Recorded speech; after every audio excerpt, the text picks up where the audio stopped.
ኦሪት ዘፍጥረት ምዕራፍ 26 በምድርም ቀድሞ በአብርሃም ዘመን ከሆነው ራብ ላይ ራብ ሆነ። ይስሐቅም ወደ ፍልስጥኤም ንጉሥ ወደ አቢሜሌክ ወደ ጌራራ ሄደ። እግዚአብሔር ተገለጠለት እንዲህም አለው፣ ወደ ግብፅ አትውረድ፣ እኔ በምልህ ምድር ተቀመጥ እንጂ። በዚህች ምድር ተቀመጥ፣ ከአንተ ጋርም እሆናለሁ፣ እባርክሃለሁም። እነዚህን ምድሮች ሁሉ ለአንተም ለዘርህም እሰጣለሁና ለአባትህ ለአብርሃም የማልሁለትን መሐላ አጸናለሁ። ዘርህንም እንደ ሰማይ ከዋክብት አበዛለሁ። እነዚህንም ምድሮች ሁሉ ለዘርህ እሰጣለሁ፣ የምድርም አሕዛብ ሁሉ በዘርህ ይባረካሉ። አብርሃም ቃሌን ሰምቶአልና ፍርዴን፣ ትእዛዜን፣ ሥርዓቴን፣ ሕጌንም ጠብቆአልና። ይስሐቅም በጌራራ ተቀመጠ። የዚያም ስፍራ ሰዎች ስለ ሚስቱ ጠየቁት። እርሱም እኅቴ ናት አለ።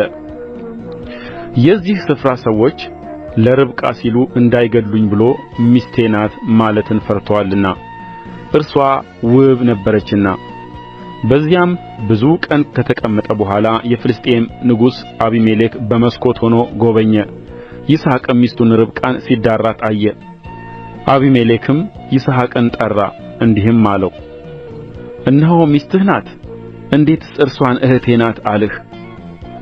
ይስሐቅም በእርሷ ምክንያት እንዳልሞት ብዬ ነው አለ። አቢሜሌክም አለ፣ ይህ ያደረግህብን ምንድር ነው?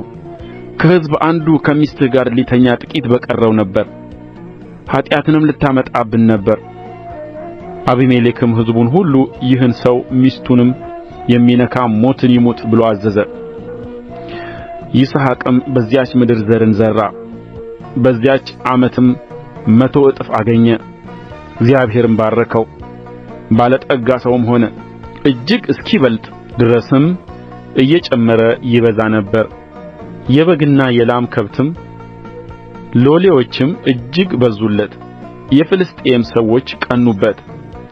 በአባቱ በአብርሃም ዘመን የአባቱ ሎሌዎች የማሱአቸውን ጉድጓዶች ሁሉ የፍልስጥኤም ሰዎች ደፈኑአቸው፣ አፈርንም ሞሉባቸው።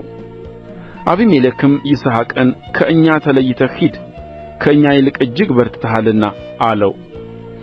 ይስሐቅም ከዚያ ሄደ፣ በጌራራም ሸለቆ ሰፍሮ በዚያ ተቀመጠ። ይስሐቅም በአባቱ በአብርሃም ዘመን ቆፍረዋቸው የነበሩትን የውኃ ጉድጓዶች ደግሞ አስቆፈረ። አብርሃም ከሞተ በኋላ የፍልስጥኤም ሰዎች ደፍነዋቸው ነበርና አባቱም ይጠራቸው በነበረው ስም ጠራቸው። የይስሐቅ ሎሌዎችም በሸለቆው ውስጥ ቆፈሩ፣ በዚያም የሚመነጭ የውኃ ጉድጓድ አገኙ።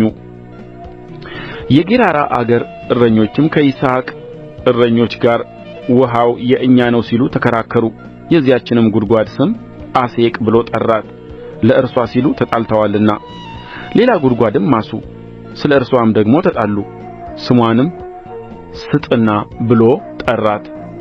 ከዚያም እልፍ ብሎ ሌላ ጉድጓድ አስቆፈረ፣ ስለ እርሷም አልተጣሉም፣ ስሟንም ሮሆቦት ብሎ ጠራት፣ እንዲህ ሲል፣ አሁን እግዚአብሔር አሰፋልን፣ በምድርም እንበዛለን። ከዚያም ወደ ቤርሳቤህ ወጣ። በዚያችም ሌሊት እግዚአብሔር ተገለጠለት እንዲህም አለው፣ እኔ የአባትህ የአብርሃም አምላክ ነኝ፣ አትፍራ፣ እኔ ከአንተ ጋር ነኝና እባርክሃለሁ። ስለ ባሪያዬ ስለ አብርሃም ዘርህን አበዛለሁ። በዚያም መሠዊያን ሠራ፣ የእግዚአብሔርንም ስም ጠራ። በዚያም ድንኳን ተከለ። የይስሐቅም ሎሌዎች በዚያ ጉድጓድ ማሱ። አቢሜሌክና የሙሽራው ወዳጅ አኮዘት የሠራዊቱም አለቃ ፊኮል ከጌራራ ወደ እርሱ ሄዱ። ይስሐቅም ለምን ወደ እኔ መጣችሁ? እናንተ ጠልታችሁኛል፣ ከእናንተም ለይታችሁ አሳዳችሁኛል አላቸው። እነርሱም አሉት፣ እግዚአብሔር ከአንተ ጋር እንዳለ በእርግጥ አየን።